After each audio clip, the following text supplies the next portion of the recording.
What is that? What's going on, guys? Ronnie here. I'm the owner and co-founder of JRP Performance. It's actually myself and Jeffrey Velasquez, my partner. He's not here today because he went to pick up that gem right there. It's a Tarmac Black 06 Evo 9 that is going to be a shop project car.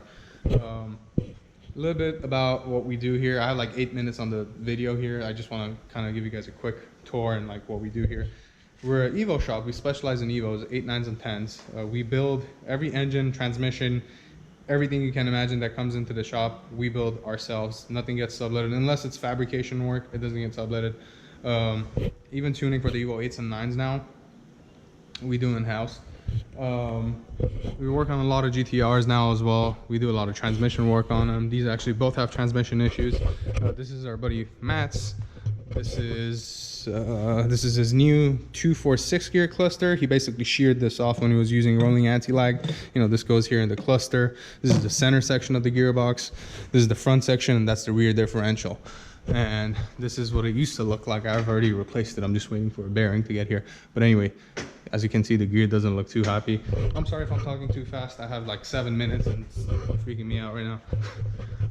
Anyway, so like I said, we build every engine in-house. For example, this is a 4B11 that we put together for our good customer Jake over there. ARP custom-made 625 head studs are the norm here. We use them for every build. LA sleeves. Mike Farah at D-Sport does all my machine work on the 4B11s. Great dude, great friend of mine, very informative guy. I've learned a lot throughout the years from him. LA sleeves, like I said, we always use LA sleeves. We love these. I have nothing against the Dartons, but I just personally love these LA sleeves. No sinking problems, nothing stupid. We step deck every 4B11 block, which means that we leave like 1 or 2 thousandths protruded on the sleeves. So what that does is when you bolt on the head and you put the head gasket, it basically pushes up onto the head gasket and basically seals the combustion chamber better. Manly pistons with extreme duty pins, very important. We always use the 210 thou wall pins. And then the Manly Turbo Tough I-beams for every single build. And I always recommend our customers to upgrade to the 625 rod bolts, just because it's like $200-300 more. And you know, you're gonna basically be sure that it's not gonna fail on you at 800 horsepower. You know, you don't want to spend like 10 grand and, you know, save that last $200 and then always think about, oh, is it gonna hold? Is it gonna hold? Every build we do, I include it in there. You know, if the guy doesn't want to do it, then maybe we don't do it. But yeah, that's the 4B11 stuff that we got going on. This is an Audi R8 motor.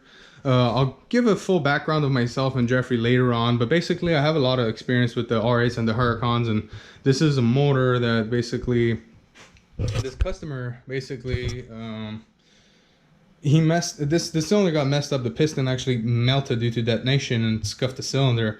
But the problem with this is it's an aluminum block and has a alu-seal bore, which means this coating or this treatment is applied onto the block and it protrudes like 10 to 20 thousandths. And once this is gone, you really can't do much about it. You can't reapply this. So what that means is this guy's gonna get full custom sleeves. You know, it's gonna cost a lot of money. Full, you know, custom pistons, CP curler rods, and you guys are going to get to see everything go back together, getting it timed, all that. It's essentially Lamborghini motor. It's literally the same thing as the Lamborghini Huracan. Those are the heads over there. We got a bunch of heads for other projects that we got. These are the stuff that haven't gone to the machine shop yet. Excuse the mess. We try to keep it as clean as we can. This is going to the machine shop tomorrow morning. This is my Evo 8. This car was making about 1,000 wheel whenever it lifted the head again. I've lifted the head on my car about 4 times. 3 times, and 2 times were not my fault. This last time was my fault. Spiked to 67 pounds, and those, you know, pesky little 625s didn't want to hold that much boost. So it's going to the machine shop. Everything was okay on the motor. The only thing was it popped out the freeze plugs, and I just wanted to refresh everything, and that's going to go into that one over there. So that's going to be a 40 over block. This one's going to be a 20 over block with aluminum rods. So you guys are going to get to see us clearance and blueprint an aluminum rod motor for an Evo. We're most likely going to add another set of injectors, and we're just going to try to get wild with that thing. Jeffrey's car is a drag car as well. Actually, none of these cars are drag cars. These are both street cars that I drive around on the street. But Jeffrey's car is going to be a legitimate drag car with a fuel cell. You know, we got a mechanical fuel pump for him. We're filling the block with cement.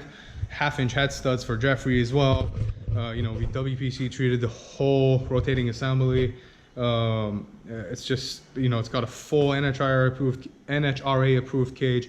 You guys are gonna get to see that thing. That thing's wild.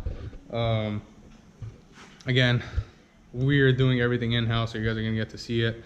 And the reason I'm making this, just real quick before this thing shuts down on me, is when I was trying to get into the industry, I used to be a dealer technician for about 2 years. And very early on, I realized that this shit's boring. I don't want to do this. I want to make cars go faster. I don't just want to make them, you know, the way they were and fix it. Okay, big whoop. You know, I haven't really done anything. I haven't reversed engineered anything.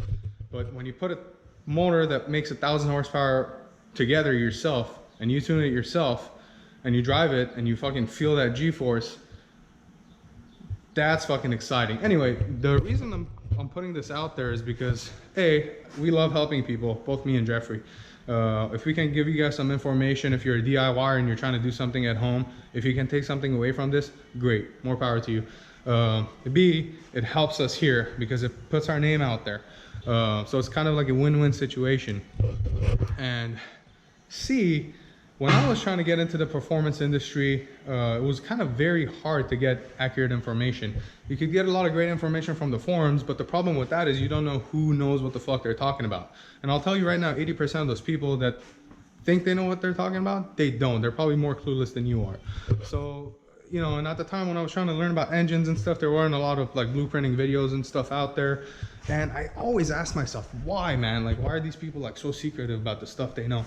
Well, I'm here to not be secretive. We want to post this stuff. We want to help you guys out, and we want to show you guys what we know and have a good time together, you know. Hopefully, you know, get the channel to grow, do barbecues here like once a month. We're trying to get a dyno pretty soon. Next door, if we don't move, I don't think we're going to move. We spent a lot of money on the building. But anyway, I'm running out of GoPro memory or whatever you want to call it.